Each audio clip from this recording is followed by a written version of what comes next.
para Yad, Baal-Yeseb. Génesis 37, 1 a 40, 23. Habitó Jacob en la tierra donde había morado su padre, en la tierra de Canaán. Esta es la historia de la familia de Jacob. José, siendo de edad de 17 años, apacentaba las ovejas con sus hermanos, y el joven estaba con los hijos de Bilha y con los hijos de Silpa, mujeres de su padre, e informaba José a su padre la mala fama de ellos. Y amaba Israel a José más que a todos sus hijos, porque lo había tenido en su vejez, y le hizo una túnica de diversos colores. Y viendo sus hermanos que su padre lo amaba más que a todos sus hermanos, le aborrecían, y no podían hablarle pacíficamente. Y soñó José un sueño, y lo contó a sus hermanos, y ellos llegaron a aborrecerle más todavía. Y él les dijo, oíd ahora este sueño que he soñado, he aquí que atábamos manojos en medio del campo, y he aquí que mi manojo se levantaba y estaba derecho, y que vuestros manojos estaban alrededor y se inclinaban al mío. Le respondieron sus hermanos, ¿reinarás tú sobre nosotros, o señorearás sobre nosotros? Y le aborrecieron aún más a causa de sus sueños y sus palabras. Soñó aún otro sueño, y lo contó a sus hermanos, diciendo, he aquí que he soñado otro sueño, y he aquí que el sol y la luna y 11 estrellas se inclinaban a mí.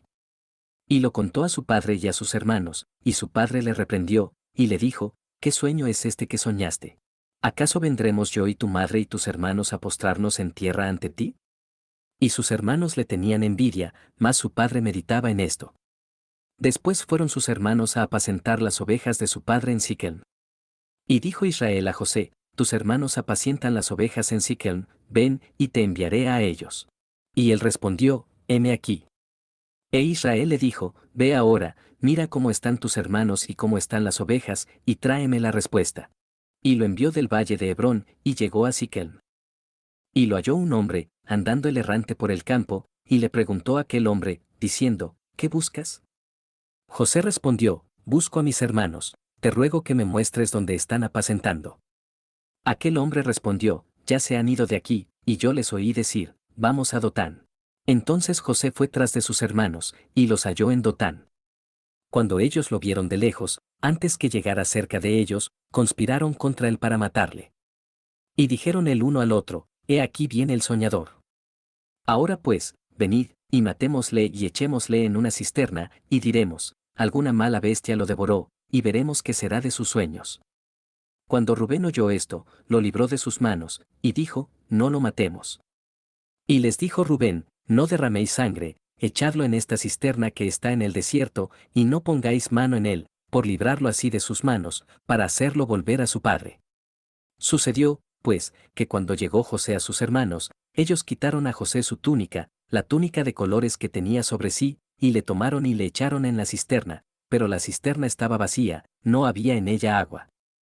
Y se sentaron a comer pan, y alzando los ojos miraron, y he aquí una compañía de ismaelitas que venía de Galaad, y sus camellos traían aromas, bálsamo y mirra, e iban a llevarlo a Egipto. Entonces Judá dijo a sus hermanos, ¿qué provecho hay en que matemos a nuestro hermano y encubramos su muerte?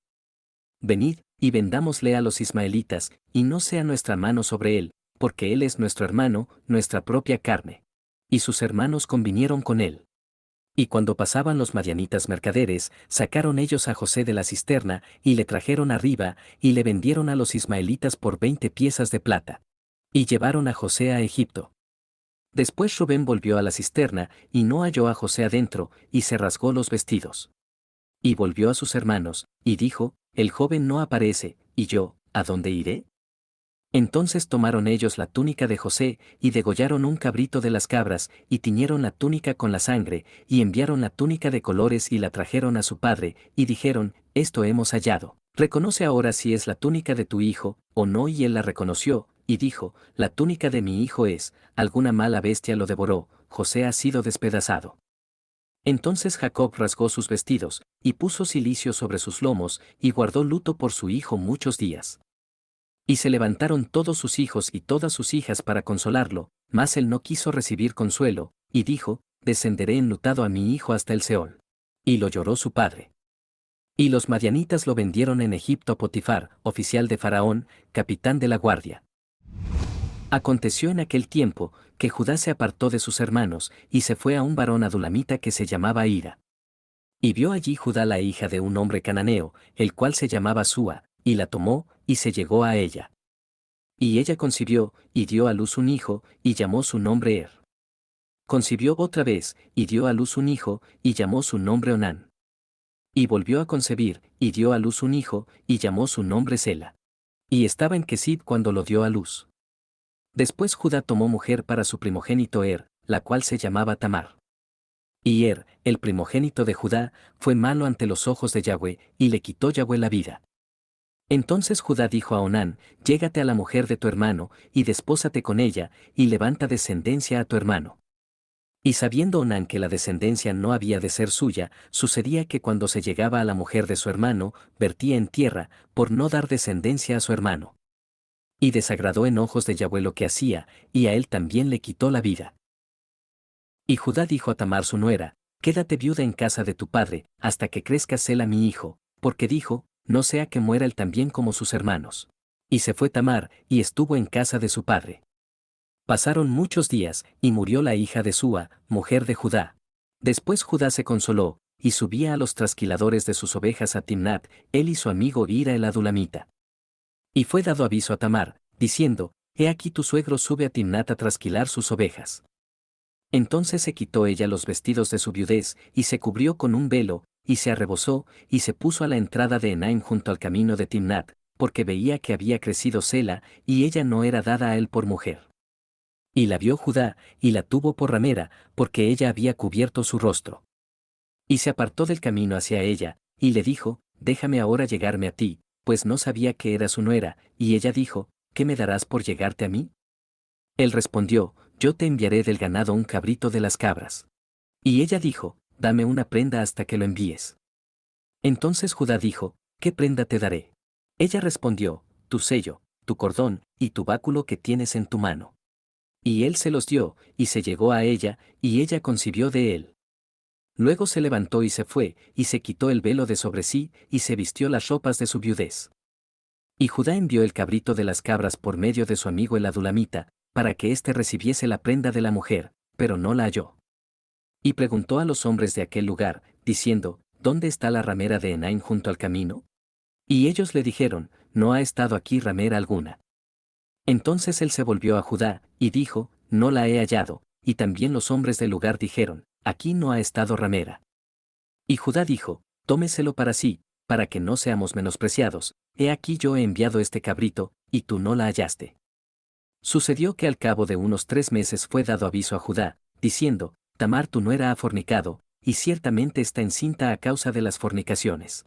Y Judá dijo, sacadla, y sea quemada. Pero ella, cuando la sacaban, envió a decir a su suegro, del varón cuyas son estas cosas, estoy encinta. También dijo, mira ahora de quién son estas cosas, el sello, el cordón y el báculo. Entonces Judá los reconoció, y dijo, más justa es ella que yo, por cuanto no la he dado a Sela mi hijo. Y nunca más la conoció. Y aconteció que al tiempo de dar a luz, he aquí había gemelos en su seno. Sucedió cuando daba a luz, que sacó la mano el uno, y la partera tomó y ató a su mano un hilo de grana, diciendo, este salió primero. Pero volviendo él a meter la mano, he aquí salió su hermano, y ella dijo, ¿qué brecha te has abierto? Y llamó su nombre Fares. Después salió su hermano, el que tenía en su mano el hilo de grana, y llamó su nombre Sara. Llevado, pues, José a Egipto, Potifar oficial de Faraón, capitán de la guardia, varón egipcio, lo compró de los ismaelitas que lo habían llevado allá. Mas Yahweh estaba con José, y fue varón próspero, y estaba en la casa de su amo el egipcio. Y vio su amo que Yahweh estaba con él, y que todo lo que él hacía, Yahweh lo hacía prosperar en su mano. Así halló José gracia en sus ojos, y le servía, y él le hizo mayordomo de su casa y entregó en su poder todo lo que tenía. Y aconteció que desde cuando le dio el encargo de su casa y de todo lo que tenía, Yahweh bendijo la casa del egipcio a causa de José, y la bendición de Yahweh estaba sobre todo lo que tenía, así en casa como en el campo. Y dejó todo lo que tenía en mano de José, y con él no se preocupaba de cosa alguna sino del pan que comía. Y era José de hermoso semblante y bella presencia. Aconteció después de esto, que la mujer de su amo puso sus ojos en José, y dijo, duerme conmigo. Y él no quiso, y dijo a la mujer de su amo, he aquí que mi señor no se preocupa conmigo de lo que hay en casa, y ha puesto en mi mano todo lo que tiene.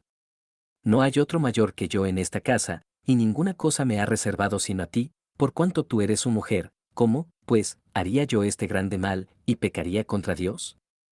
Hablando ella a José cada día, y no escuchándola él para acostarse al lado de ella, para estar con ella, aconteció que entró él un día en casa para hacer su oficio, y no había nadie de los de casa allí. Y ella lo asió por su ropa, diciendo, duerme conmigo. Entonces él dejó su ropa en las manos de ella, y huyó y salió. Cuando vio ella que le había dejado su ropa en sus manos, y había huido fuera, llamó a los de casa, y les habló diciendo, mirad, nos ha traído un hebreo para que hiciese burla de nosotros. Vino él a mí para dormir conmigo, y yo di grandes voces, y viendo que yo alzaba la voz y gritaba, dejó junto a mí su ropa, y huyó y salió. Y ella puso junto a sí la ropa de José, hasta que vino su señor a su casa. Entonces le habló ella las mismas palabras, diciendo, el siervo hebreo que nos trajiste, vino a mí para deshonrarme. Y cuando yo alcé mi voz y grité, él dejó su ropa junto a mí y huyó fuera. Y sucedió que cuando oyó el amo de José las palabras que su mujer le hablaba, diciendo, así me ha tratado tu siervo, se encendió su furor. Y tomó su amo a José, y lo puso en la cárcel, donde estaban los presos del rey, y estuvo allí en la cárcel. Pero Yahweh estaba con José y le extendió su misericordia, y le dio gracia en los ojos del jefe de la cárcel. Y el jefe de la cárcel entregó en mano de José el cuidado de todos los presos que había en aquella prisión, todo lo que se hacía allí, él lo hacía. No necesitaba atender el jefe de la cárcel cosa alguna de las que estaban al cuidado de José, porque Yahweh estaba con José, y lo que él hacía, Yahweh lo prosperaba. Aconteció después de estas cosas, que el copero del rey de Egipto y el panadero delinquieron contra su señor el rey de Egipto. Y se enojó Faraón contra sus dos oficiales, contra el jefe de los coperos y contra el jefe de los panaderos, y los puso en prisión en la casa del capitán de la guardia, en la cárcel donde José estaba preso. Y el capitán de la guardia encargó de ellos a José, y él les servía, y estuvieron días en la prisión. Y ambos, el copero y el panadero del rey de Egipto, que estaban arrestados en la prisión, tuvieron un sueño, cada uno su propio sueño en una misma noche, cada uno con su propio significado. Vino a ellos José por la mañana, y los miró, y he aquí que estaban tristes. Y él preguntó a aquellos oficiales de Faraón, que estaban con él en la prisión de la casa de su señor, diciendo, ¿por qué parecen hoy mal vuestros semblantes? Ellos le dijeron, hemos tenido un sueño, y no hay quien lo interprete. Entonces les dijo José, ¿no son de Dios las interpretaciones? Contádmelo ahora. Entonces el jefe de los coperos contó su sueño a José, y le dijo, yo soñaba que veía una vid delante de mí, y en la vid 3 sarmientos, y ella como que brotaba, y arrojaba su flor, viniendo a madurar sus racimos de uvas. Y que la copa de Faraón estaba en mi mano, y tomaba yo las uvas y las exprimía en la copa de Faraón, y daba yo la copa en mano de Faraón. Y le dijo José, esta es su interpretación, los 3 sarmientos son 3 días. Al cabo de 3 días levantará Faraón tu cabeza, y te restituirá a tu puesto, y darás la copa a Faraón en su mano, como solías hacerlo cuando eras su copero. Acuérdate, pues, de mí cuando tengas ese bien, y te ruego que uses conmigo de misericordia, y hagas mención de mí a Faraón, y me saques de esta casa. Porque fui hurtado de la tierra de los hebreos, y tampoco he hecho aquí porque me pusiesen en la cárcel. Viendo el jefe de los panaderos que había interpretado para bien, dijo a José, también yo soñé que veía 3 canastillos blancos sobre mi cabeza. En el canastillo más alto había de toda clase de manjares de pastelería para Faraón, y las aves las comían del canastillo de sobre mi cabeza. Entonces respondió José, y dijo, esta es su interpretación, los 3 canastillos 3 días son. Al cabo de 3 días quitará Faraón tu cabeza de sobre ti, y te hará colgar en la horca, y las aves comerán tu carne de sobre ti. Al tercer día, que era el día del cumpleaños de Faraón, el rey hizo banquete a todos sus sirvientes, y alzó la cabeza del jefe de los coperos, y la cabeza del jefe de los panaderos, entre sus servidores. E hizo volver a su oficio al jefe de los coperos, y dio éste la copa en mano de Faraón. Mas hizo ahorcar al jefe de los panaderos, como lo había interpretado José. Y el jefe de los coperos no se acordó de José, sino que le olvidó.